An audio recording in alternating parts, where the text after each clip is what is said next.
Hello दोस्तों, स्वागत है आपके अपने यूट्यूब चैनल ऐसे स्टेशन में। आज के हम इस वीडियो में बात करेंगे विद्युत धारा। क्लास 10th का फिजिक्स चल रहा है, लेसन नंबर 4, और इसका लघु उत्तरीय प्रश्न के बारे में बात करने वाले हैं। ठीक है, तो आप जब लघु उत्तरीय प्रश्न का सोल्व करें तो आप अपने अनुसार किताब को अपने पास ही रखें। ठीक है, ताकि आपको प्रश्न देखने में कोई दिक्कत या परेशानी का अनुभव करना ना पड़े। क्लियर हो? चलो आगे बढ़ते हैं। तो सबसे पहला क्वेश्चन है, विद्युत विभव किसे कहते हैं। विद्युत विभव का क्या करना है? परिभाषा देना। क्या करना बाबू? परिभाषा देना है। तो चलिए यहाँ से दे लीजिए परिभाषा। इसको क्या कहेंगे? किसी बिंदु पर विद्युत विभव कार्य का वह परिणाम है जो प्रति एकांक आवेश को अनंत से उस बिंदु तक लाने में किया जाता है। मान लिया जाए इधर आपका अनंत है, कोई निश्चित बिंदु यहाँ से, तो अनंत से जब बिंदु को खींच करके ओ तक लाया जाएगा तो इसको लाने में जो किया गया कार्य है वो क्या कहलाएगा? विद्युत विभव कहलाएगा। ओके, नेक्स्ट देखो। अच्छा, इसको आपको पिक्चर भी बना लेनी है। अब लघु उत्तरीय है ना, देखो लघु उत्तरीय प्रश्न है। लघु उत्तरीय प्रश्न देखो, यहाँ पर लघु उत्तरीय प्रश्न है, तो इसको आपको और कुछ लिखना है। तो विद्युत विभव का सूत्र क्या होता है? चलो यहाँ से देखो, इसका सूत्र होता है V बराबर W/Q। ठीक है, यानी कि V यानी कि विद्युत विभव बराबर हो जाएगा कार्य बटा आवेश। इसका SI मात्रक, तो इसका SI मात्रक किसके बराबर होता है? वोल्ट के बराबर होता है। किसके बराबर होगा? वोल्ट के बराबर होता है। या इसका SI मात्रक हम जूल प्रति कूलम भी बोल सकते हैं, लेकिन अधिकांशतः आपको अधिक वैल्यू वोल्ट का मिलेगा। क्लियर हो? आगे देखो, क्वेश्चन नंबर दूसरा है, विद्युत धारा विभवांतर एवं प्रतिरोध को क्या करना है? परिभाषित करना है, लेकिन SI मात्रक सहित, यानी कि SI मात्रक भी लिखना है आपको। तो चलिए विद्युत धारा को पहले परिभाषित कर लेते हैं। यहाँ से देखो, विद्युत धारा की परिभाषा आप पढ़ लो यहाँ से। ठीक है, देखो पढ़ लिया? क्लियर हो? किसी चालक पदार्थ में किसी दिशा में दो बिंदुओं के बीच आवेश के व्यवस्थित प्रवाह को क्या कहा जाता है? विद्युत धारा कहा जाता है। अब इसके बाद इसका SI मात्रक एम्पियर होता है, जिसे बड़ा A द्वारा क्या किया जाता है? सूचित किया जाता है। नेक्स्ट बात, अच्छा इसका समीकरण क्या है? तो I बराबर Q/T। Q जहां आवेश होगा, T आपका समय होगा, I आपका क्या होगा? विद्युत धारा होगा। Clear? Question number next, sorry इसी में दूसरा है क्वेश्चन। देखो दूसरा वाला क्या है? विभवांतर का भी परिभाषित करना। एक तो विद्युत धारा, विभवांतर और प्रतिरोध, तीन को के परिभाषित करना है। तो विद्युत धारा हो गया। अब विभवांतर देखते हैं। विभवांतर देखो, विभवांतर में आपका क्या है? क्वेश्चन जो भी हम आपको लिखे हैं या पिक्चर जो हम बनाएं या फिर पिक्चर आपको जो बताएंगे उसको आप फेयर में अपना नोट जरूर कीजिएगा। ठीक है, देखिए विभवांतर तो किन्हीं दो बिंदुओं के बीच विभवांतर की माप उस बिंदु के कार्य से होती है जो प्रति एकांक आवेश को एक बिंदु से दूसरे बिंदु तक लाने में किया जाता है। उसको हम क्या कहेंगे? तो विभवांतर कहेंगे। इसका SI मात्रक भी क्या होती है? वोल्ट होती है, विद्युत विभव के जैसा, यानी कि जूल प्रति कूलम होती है। अब चित्र आपको यहाँ ध्यान से देखो, ये आपको क्या करनी है? चित्र को दर्शा देनी है। Q प्रतिरोध का, देखो प्रतिरोध का SI मात्रक क्या होता है? तो ओम होता है, और जिसे इसके संकेत द्वारा क्या किया जाता है? सूचित किया जाता है।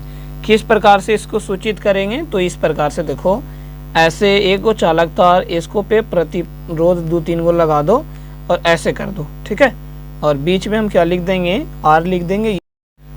क्वेश्चन नंबर 3 क्या है? किसी तार का प्रतिरोध 1 ओम है। किसी तार का प्रतिरोध कितना ओम है? 1 ओम है। इस कथन का क्या अर्थ है? तो इसका अर्थ है कि किसी चालक के सिरों पर 1 वोल्ट का विभवांतर लगाने से चालक में 1 एम्पियर की धारा प्रवाहित होती है, तो उस चालक का प्रतिरोध 1 ओम के क्या होती है? बराबर होती है। बात समझ में आया? इसका अर्थ यह है कि किसी चालक के सिरों पर 1 वोल्ट का विभवांतर लगाने से चालक में 1 एम्पियर की धारा प्रवाहित होती है। 1 वोल्ट लगाइएगा। ठीक है, तो इसका जो विभवांतर होगा 1 एम्पियर के क्या होगी? बराबर होगी, यानी कि V बराबर I, और ये ओम के नियम के अनुसार होती है। बात समझ में आ रहा है? ओम का नियम हम आपको पढ़ा दिए हैं, वहां से आप वीडियो जा करके देख सकते हो। चलिए नेक्स्ट क्वेश्चन, किसी चालक के सिरों के बीच विभवांतर किस प्रकार बनाए रखा जा सकता है। तो यहाँ से जो आपको कटकुट मारा है ये क्वेश्चन आपका आंसर गलत है। आंसर हम यहाँ से देख लेते हैं। देखो क्वेश्चन क्या था, देखो पढ़ लो फिर से। किसी चालक के सिरों के बीच विभवांतर किस प्रकार बनाए रखा जा सकता है। तो यहाँ से याद रखेंगे, यहाँ से हम आंसर लिख दिए हैं आपको। चालक के सिरों के बीच विभवांतर को बनाए रखने के लिए चालक के दोनों सिरों का कोई भी यानी कि वोल्ट के बैटरी के सिरों से क्या कर देते हैं, जोड़ देते हैं। यहाँ से देखो, यहाँ पे बैटरी के सिरों से क्या कर दिया, हम यहाँ पे जोड़ दिए। चालक मान लेते हैं ए और बी क्या है, आपका चालक है। ए और बी आपका क्या है बाबू, ए और बी एक प्रकार का चालक पदार्थ है। बात समझ में आ रहा है। चलिए आगे देखिए, कर है तब वहां प्रतिरोध उत्पन्न होता है। जब चालक तार के बीच विभवांतर भी से धारा प्रवाहित किया जाता है। क्या प्रवाहित किया जाता है, आई प्रवाहित, धारा प्रवाहित किया जाता है। तब यहाँ क्या उत्पन्न होती है, इनके बीच प्रतिरोध उत्पन्न होती है, जिसके कारण से विद्युत विभवांतर दोनों चालक तारों के बीच क्या होती है, बनी रहती है। अब देखो कैसे बनी रहेगी। यहाँ से हम विद्युत धारा प्रवाहित किए, यहाँ पे आया चालक तार ए पर, फिर यहाँ पे प्रतिरोध उत्पन्न, आर प्रतिरोध उत्पन्न हुआ, बी तक गया, और यही प्रतिरोध फिर से यहाँ पे विद्युत धारा आया, और यही फिर यहाँ से यहाँ पर आया और बैटरी के पास, यानी कि इधर से आपको जाएगा और इधर से आपको फिर यहाँ पे आ जाएगा। इधर से गया और इधर से फिर यहीं पे आ गया। तो इस प्रकार से विभवांतर क्या होते रहता है, तो बना हुआ रहता है। चलिए क्वेश्चन नंबर हम लोग अगला देखेंगे। क्वेश्चन नंबर कौन सा, तो क्वेश्चन नंबर 5। और क्वेश्चन नंबर 5 आपका क्या है, चलिए हम इसको पढ़ लेते हैं। इससे पहले हम पहले आपको एक बात बताए थे कि क्वेश्चन को बनाने के लिए आपको क्या होना चाहिए, आपके पास एक बुक होनी चाहिए। तो धारा की, विद्युत धारा की प्रबलता, तो यहाँ पे हम लिखे हैं अति लघु तीसरा, इसी का अति लघु तीसरा में हम आपको बताए थे। चलो यहाँ से देख लो, विद्युत धारा की प्रबलता, ये पूरा के पूरा लिख देना आपको। अति लघु अगर वीडियो आप नहीं देखे हैं तो जाकर के मेरे इस चैनल पे वीडियो पड़ा हुआ है, आप उसको जाकर के देख लो, इसके बाद इसको आना। विद्युत धारा की प्रबलता देखो लघु दूसरा भी हम लिखेंगे, यही वाला बात। विद्युत धारा क्या क्वेश्चन कर रहा था, विद्युत धारा क्या है, इसका समीकरण एवं मात्रक लिखिए। तो इस विद्युत धारा का परिभाषा तो पहले ही लिख लेना। इसका मात्रक क्या, एम्पियर होता है। इसका समीकरण क्या होता है, आई बराबर क्यू अपॉन। क्वेश्चन नंबर 7 देखो, ओम के नियम में चालक का ताप अचर क्यों रहता है। तो ओम का प्रतिरोध चालक का प्रतिरोध ताप के परिवर्तन से बदलता है। चालक का प्रतिरोध कहेगा किसके कारण बदलता है, तो ताप के परिवर्तन के कारण बदलता है। ऐसा होने पर चालक से प्रवाहित होने वाली जो धाराएं हैं, होने वाली धारा का मान सही से प्राप्त नहीं होता। यानी कि आप देखिए, जरा सुन, विद्युत धारा प्रवाहित कीजिएगा किसी चालक तार में, मान लिया जाए कि यहाँ से यहाँ तक ए और बी को ये क्या है, चालक तार है। अब इसमें ए और बी में अगर विद्युत धारा प्रवाहित कीजिएगा तो ताप भी देना पड़ेगा। अब यहाँ पे ताप मान लेते हैं 20 डिग्री सेल्सियस है, तो जरा इसको में प्रतिरोध कम उत्पन्न होगा। फिर अब 40 डिग्री सेल्सियस कर दीजिए तो थोड़ा अधिक प्रतिरोध उत्पन्न होगा। मतलब कि जितना आप ताप इसको देंगे उतना ही ज़्यादा प्रतिरोध क्या करेगा, ये उत्पन्न करेगा, उसमें उत्पन्न करेगा। अतः एक साथ कई मान बदलते जाता है, अर्थात हम कह सकते हैं कि ओम का नियम में ताप का मान क्या होता है, अचर होता है, अर्थात प्रतिरोध का मान क्या होता है, तो अचर होता है। क्वेश्चन नंबर 8 देखो, ओम के नियम को लिख करके इसकी क्या करना है, व्याख्या करना है। चलिए देख लेते हैं ओम के नियम किसे कहते हैं। परिभाषा पढ़ लो, बहुत ज़्यादा आसान है। यदि किसी चालक के ताप में परिवर्तन न किया जाए तो उसमें प्रवाहित विद्युत धारा उनके सिरों के बीच आरोपित विभवांतर के क्या होते हैं, समानुपाती। इसी को लिखते हैं हम लोग V बराबर आई आर, अर्थात I समानुपाती V। इसकी व्याख्या देखो, इस नियम का प्रतिपादन किसने किए थे, जॉर्ज साइमन ओम ने 1826 में किए थे। इनके अनुसार I समानुपाती V, जब समानुपाती का चिन्ह हटेगा तो बराबर का चिन्ह, I बराबर V अपॉन R। और इसी से एक और फार्मूला जो हम आपको बार बार बताते हैं कि V बराबर क्या होता है, ओम के नियम में I R, यानी कि तिरछा जब गुना करिएगा तो ये आपको R यहाँ पे V का मान निकालेंगे तो ये R I के साथ जाकर के क्या करेगा, गुना करेगा। जहाँ R क्या है, तो R नियतांकी प्रतिरोध है, इसके ताप के मान में परिवर्तन के कारण इसका मान भी क्या होता है, अचर होता है। चलिए यहाँ तक आपको बातों को क्या कर देनी है, नोट कर देनी है, लिख देनी है। नेक्स्ट बात, किसी परिपथ में कई प्रतिरोधों को श्रेणी क्रम में जोड़ा जाता है या फिर जुड़ा हुआ कब कहते हैं। क्वेश्चन आप 9th वाला समझो, थोड़ा लगेगा कि अरे यार ये वाला तो पढ़े हैं नहीं तो बनेगा नहीं हमको से, लेकिन इसी को क्वेश्चन को अगर हम आपको बोले कि श्रेणी क्रम को परिभाषित कीजिए, किसको परिभाषित करना है, इसी को क्वेश्चन को बोलेंगे, अथवा लिख देते हैं यहाँ पर अथवा, ठीक है। यही क्वेश्चन को अगर हम आपको बोले कि श्रेणी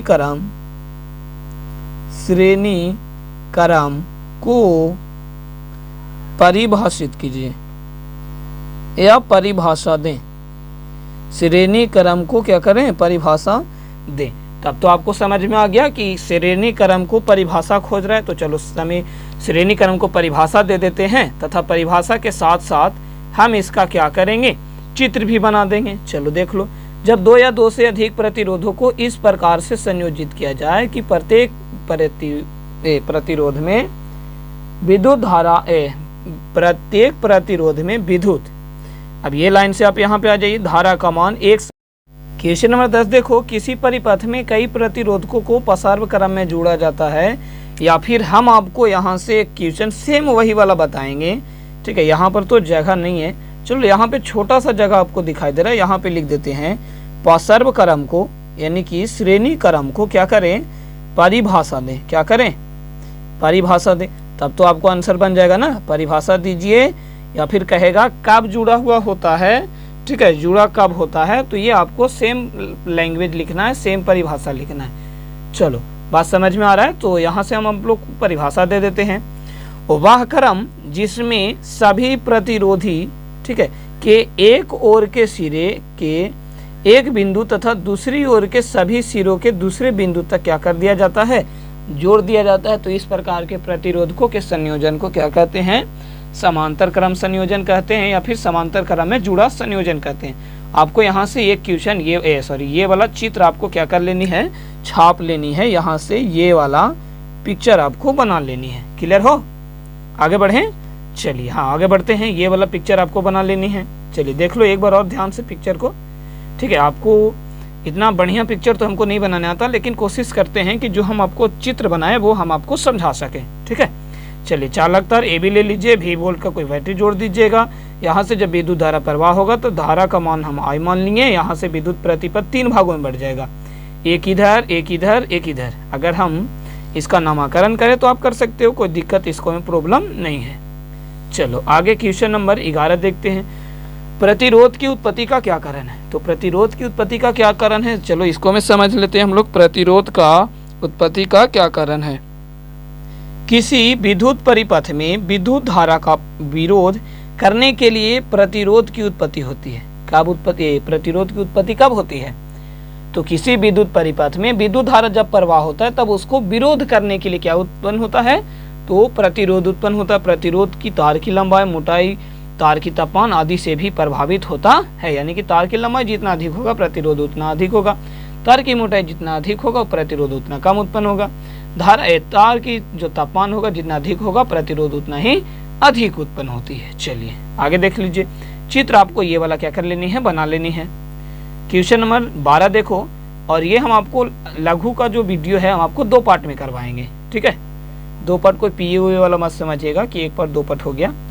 प्रतिरोधों का समूहीकरण किसे कहते हैं, विद्युत परिपथ के साथ वर्णन कीजिए। चलो पढ़ लो, अब आपको हम कुछ क्षण के लिए टाइम देते हैं।